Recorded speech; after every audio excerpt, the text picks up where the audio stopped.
18 दिवसात भारतीय संविधानाची निर्मिती केली आणि म्हणूनच त्यामुळे त्यांचे आयुष्य कमी होऊन 6 डिसेंबर 1956 ला महापरिनिर्वाण झाले आणि हा इतिहास तुम्हा आम्हा सर्वांना माहिती असणे गरजेचे आहे. मोठू तरी कशी उंची तुझ्या कर्तृत्वाची, तू जगायला शिकवली मेथड माणुसकीची, तू देवही नव्हता, तू देवदूतही नव्हता, तू माणसाच्या माणुसकीची पूजा करणारा खरा महामानव होता, खरा महामानव होता. खरं तर अध्यक्ष महोदय, मी तुम्हाला सांगू इच्छिते, मला सांगा देव कुठे राहतो? देव मंदिरात राहतो. मंदिर कुणाच्या हाताखाली आहे? मंदिर पुजाऱ्याच्या हाताखाली आहे. पुजारी कुणाच्या हाताखाली आहे? पुजारी ट्रस्टीच्या हाताखाली आहे. ट्रस्टी कुणाच्या हाताखाली आहे? ट्रस्टी राज्य सरकारच्या हाताखाली आहे. राज्य सरकार कुणाच्या हाताखाली आहे? राज्य सरकार केंद्र सरकारच्या हाताखाली आहे.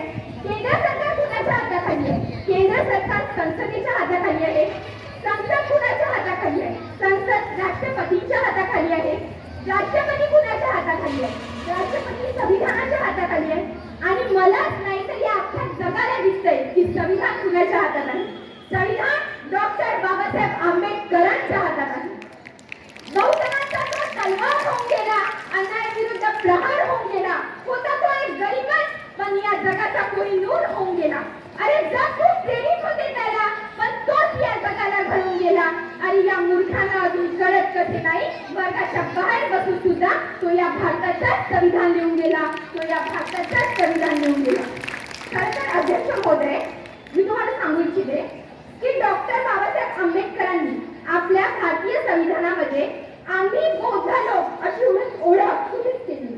तर आम्ही भारताचे लोक अशी ओळख बाबासाहेबांनी संविधानामध्ये केलेली आहे. म्हणजे धम्माला, धर्माला जेवढं महत्त्व बाबासाहेबांनी दिलं त्याहीपेक्षा जास्त महत्त्व त्यांनी आपल्या भारत देशाला दिलं. आणि याचाच आपल्याला प्रथमतः पूर्ण भारतीयांना अभिमान आणि स्वाभिमान असला पाहिजे. खरं तर डॉक्टर बाबासाहेब आंबेडकरांनी बाहेर केलेल्या संविधानामुळे आपल्याला प्रबोधन करण्याचे, बोलण्याचे हक्क मिळालेले आहे. आणि म्हणूनच मी आज तुमच्या पुढे बोलू शकत आहे.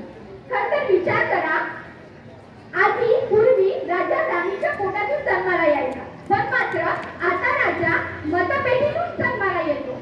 म्हणजे कोणताही मनुष्य असो, तो BMW कारमधून फिरत असो किंवा मर्सिडीज कारमधून फिरत असो, तो जर का निवडणुकीला उभा असेल तर प्रत्येक माणसाच्या पाया पडून म्हणतो की मालक, आमच्याकडे लक्ष ठेवा, आम्ही निवडणुकीला उभे राहतो.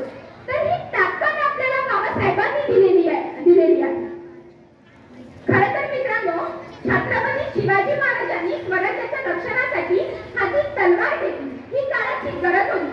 आणि डॉक्टर बाबासाहेब आंबेडकरांनी आपल्या भारताची विषमता दूर करण्यासाठी हाती लेखणी घेतली. ही देखील काळाची गरज होती. तलवार की वार से कट-कट के जीते गए दुश्मन, तो कलम की वार से घुट-घुट के मारते गए दुश्मन. शिवराय ने शमशेर उठा के सारे जालिमों को मार दिया.